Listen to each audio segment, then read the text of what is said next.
Tudo bem, meus amigos? Vamos conversar um pouquinho sobre a vacina contra o HPV. Eu vou aproveitar esse material que eu já apresentei em congresso para que possamos discutir um pouquinho sobre essa questão. A primeira coisa que temos que nos lembrar são os fatores de risco do câncer de colo uterino, que você tem o tabagismo como um fator importante, no entanto, o HPV, sem dúvida, é o fator central. Não é? O tabagismo, embora seja colocado aqui por esse diapositivo como primeiro lugar, na realidade, o fator etiológico central é o HPV, não é? Para o câncer de colo uterino. O tabagismo é um ponto central, um ponto importante para o câncer de pulmão, mas também acaba sendo um cofator para o câncer do colo uterino. Então, nós temos a percentagem estimada de cânceres atribuídos ao HPV. Vocês observem que 100% dos casos de câncer do colo uterino estariam associados a esse vírus. O HPV, aproximadamente 80% das pessoas serão infectadas, pelo menos um tipo de HPV em algum momento da vida. Ele é responsável por aproximadamente 100% dos casos de câncer do colo uterino, como nós já falamos. 88% dos casos de câncer de ânus, tanto em homens como em mulheres, 70% dos casos de câncer de vagina, 43% dos casos de câncer de vulva, 50% dos casos de câncer de pênis, 26% dos casos de câncer de orofaringe, em homens e mulheres, 90% dos casos de verrugas genitais, em homens e mulheres, e 100% dos casos de papilomatose respiratória recorrente, em homens e em mulheres. Os tipos 6 e 11 são responsáveis pelas verrugas genitais.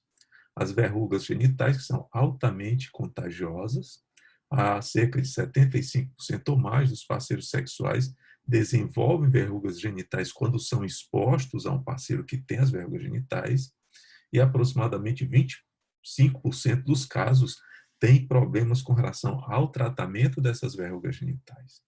Como se prevenir contra o HPV, que causa as verrugas genitais, que causa o câncer de colo uterino? A melhor prevenção é a prevenção primária, é evitar a contaminação pelo HPV e, mais especificamente, a vacina contra o HPV. Devemos lembrar que não existe rastreamento de rotina para outras doenças induzidas por HPV que não o câncer de colo. Então, você não tem rastreio para verruga genital, nem para papilomatose respiratória, nem para câncer de vulva, vagina, pênis e orofaringe. A história natural, nós já conversamos um pouco sobre isso, não é? De como acontece a história natural da infecção até chegar a um câncer, permite que façamos essa prevenção primária, que possamos evitar a infecção pelo HPV e, por conta disso, evitar vários cânceres. Quais seriam os benefícios da vacina contra HPV em homens e mulheres? Homens e mulheres sofrem impacto substancial de doenças e cânceres relacionados ao HPV. A incidência da doença relacionada ao HPV está aumentando em homens e mulheres. O HPV é facilmente contraído e transmitido por homens e mulheres. De forma que a vacina quadrivalente, que é uma vacina que está aprovada para uso também em homens, é importantíssima para quebrar todo esse ciclo de infecção em homens e mulheres. A vacina ainda fornece benefícios individuais de saúde pública, prevenção direta de doenças em homens vacinados, proteção adicional contra cânceres relacionados ao HPV em mulheres, redução maior e mais rápida de certas doenças relacionadas ao HPV em comparação à vacinação exclusivamente em mulheres. Daí que é muito importante a vacinação também dos homens e não só das mulheres. Assegura maior equidade na prevenção de doenças relacionadas ao HPV. Historicamente, a vacinação baseada no risco ou no gênero não foi bem sucedida na redução de doenças. E com relação ao Brasil, o que podemos ver com relação às doenças associadas ao HPV no Brasil? São 1.900.000 casos por ano no Brasil de verrugas genitais. Estima-se que a possibilidade da ocorrência dessa doença durante toda a vida seja de cerca de 10%. Em relação ao câncer, dados ainda de 2014, mostrava que havia uma estimativa anual média de câncer atribuído ao HPV por local e gênero anatômico de cerca de 16.000 casos no colo do útero, 4.000 casos em cavidade oral em mulheres e 11.000 em homens. A taxa de mortalidade de câncer relacionado a HPV no Brasil se mantém constante em homens e mulheres. Há necessidade, então, de uma atividade preventiva efetiva para que esses números caiam. De 1996 a 2010, cerca de 100.000 mortes ocorreram por câncer relacionados ao HPV, 3/4 foram em mulheres. A taxa de mortalidade de cânceres relacionados a HPV entre 96 e 2010 mostra que há uma previsão até 2025, caso não sejam realizadas intervenções em saúde, de um crescimento de cerca de 1,4% ao ano de câncer de pênis entre homens e de 4% de câncer de ânus. O câncer de orofaringe tem uma previsão de crescimento também algo em torno de 1,4%, com aumento em número por tamanho da população e envelhecimento. Qual a forma de contágio desse vírus? O HPV ele pode ser contraído por meio de várias formas de contato genital. Ele pode ser transmitido por indivíduos que não tenham doença ou lesões visíveis. A circuncisão e uso de preservativo reduz o risco, sim, mas não passa de 70%. Portanto, não existe uma eliminação completa da possibilidade da infecção. A transmissão pode ocorrer por áreas da pele desprotegidas durante o contato. Para ter uma ideia, a transmissão não genital é muito frequente. A prevalência de HPV em ponta de dedos, em estudos já realizados, foi estimado de 14%. A origem dessa deposição poderia ser por contato genital, por autoinoculação ou por aquisição de outra fonte, um novo parceiro. Infecção natural versus a vacina. Podemos dizer que, se tiver uma infecção natural, estarei protegido da mesma forma que tomando a vacina? Certamente que não.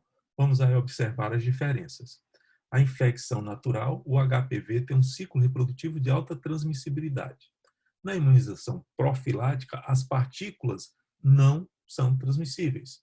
São partículas que se assemelham ao vírus, mas não são infectantes. O local de exposição ao sistema imune, na infecção natural, é intraepitelial, não há viremia, enquanto que a vacina leva a uma apresentação antigênica sistêmica, portanto, bem mais robusta. Quantidade de inóculo na infecção natural é pequena. Pode não ativar eficazmente ou passar despercebida pelo sistema imune. Enquanto que na imunização profilática, na vacina, grande quantidade de partículas antigênicas com coadjuvante são lançadas e apresentadas ao sistema imune. Produção de anticorpos e memória imunológica. Na infecção natural é fraca, sem ativação de memória imunológica. Cerca de metade das pacientes jamais terá célula de memória para reconhecer uma nova infecção. Enquanto que com a vacina, essa produção de anticorpos e memória imunológica são robustas e há uma ativação dessa memória imunológica em um novo contato com na verdade, em contato com o vírus, já que esses antígenos apenas são semelhantes ao vírus e não ao vírus propriamente dito. Tempo para ativar a resposta imunogênica é lento na infecção natural, enquanto é rápido com a vacina. Percentagem de indivíduos que desenvolvem anticorpos, como falei para vocês, algo em torno de 50% para infecção natural, enquanto praticamente 100% na vacina. Tempo de duração de anticorpos na infecção natural é muito variável, de indivíduo a indivíduo, enquanto que com a vacina há possibilidade de que essa manutenção de anticorpos e de imunidade seja superior a 10 anos. Correlação imunológica e duração da proteção. Não existe um correlato imunológico de proteção.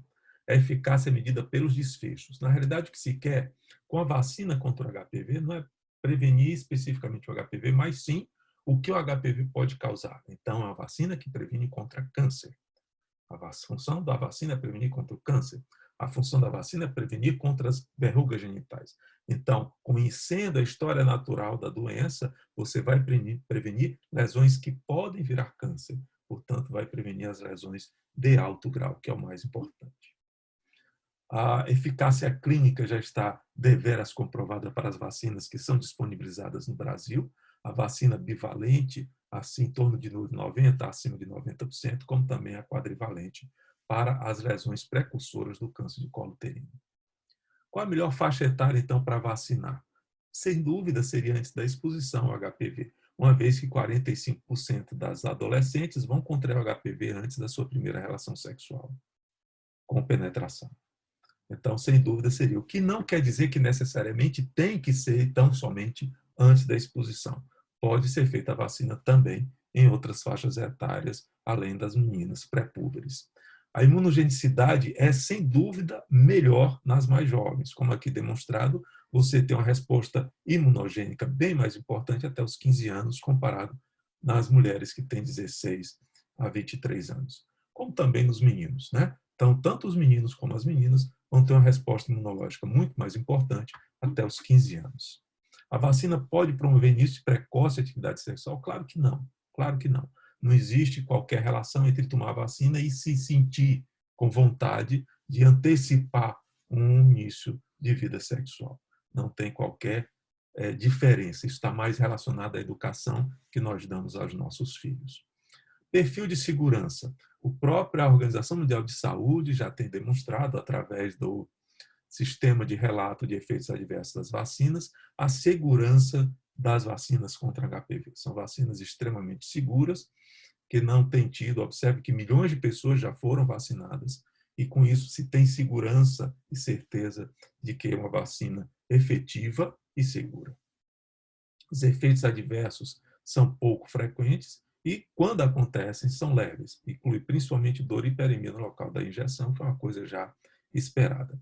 O desmaio que pode acontecer depois da aplicação da vacina ocorre em qualquer tipo de vacina, não é só na vacina contra o HPV, é um fenômeno que acontece entre as adolescentes. As vacinas, elas, embora não tenham vírus que possa realmente infectar, não há vírus atenuado na vacina, e sim aquela proteína recombinante que simula o vírus, não existe ainda segurança para que seja colocado e seja administrado na gestação. Portanto, por enquanto, ainda não está indicado a fazer na gestante, embora pessoas que tenham gravidade de forma inadvertida não apresentaram teratogenicidade nem problemas com relação a isso. E pode ser administrado em quem está amamentando, quem está dando de mamar. O rastreamento do câncer do colo uterino deve ser mantido, não é porque tomou a vacina que não vai fazer o rastreio se mantém no mesmo esquema das não vacinadas. Talvez mais na frente façamos mudanças do protocolo de rastreio, mas por enquanto é assim que deve ser sugerido. A questão de intercambiabilidade de vacinas, você trocar vacinas, a mesma vacina contra HPV, ela deve ser utilizada preferencialmente para completar o esquema vacinal, quer seja de 2, quer seja de 3 doses. Não devemos usar uma quadrivalente e seguir uma bivalente. Se não houver registro de qual vacina foi administrada, reiniciar o esquema vacinal. Porque nenhum estudo garante que a intercambiabilidade de vacinas traga benefício. A administração da vacina simultaneamente com outras vacinas é permitida, né, já que ela não tem, a vacina contra HPV, ela não tem vírus, ela tem apenas a proteína recombinante. Então, fazer vacina de HPV, hepatite B, até mesmo SARS-CoV, é possível sem problema. Princípios gerais de imunização infatíveis, que não existe evidência de que vacinas inativadas interfiram na resposta imune de outras vacinas vivas ou inativadas. Uma vacina inativada pode ser administrada simultaneamente ou em qualquer data antes ou depois de outra vacina. É necessário realizar algum exame antes de vacinação? Na realidade, não tem nenhuma recomendação com relação a isso. Nós devemos lembrar com relação à infecção por HPV que a pessoa pode ter tido a infecção natural, não necessariamente vai ter células de memória. Então, fatalmente, poderá ser reinfectado pelo mesmo vírus. Daí o benefício da vacina contra o HPV. A pessoa pode ter uma infecção transitória após a vacinação. Por quê? Porque a vacina ela tem uma efetividade de 95%. Então, a janela de 5% em que pode haver uma infecção. No entanto, não vai ter a doença. Isso é que é o mais importante. Lembrar também que a vacina tem uma proteção contra os tipos da vacina, não necessariamente contra os tipos não vacinal. Então, não adianta estar fazendo testes antes, nem testes depois, muito menos sorologia. Não existe teste sorológico comercial. Não se detecta anticorpos após a vacina para garantir a efetividade da vacina. Lembramos que garantia de efetividade da vacina será por conta de não ter a doença, que é o desfecho.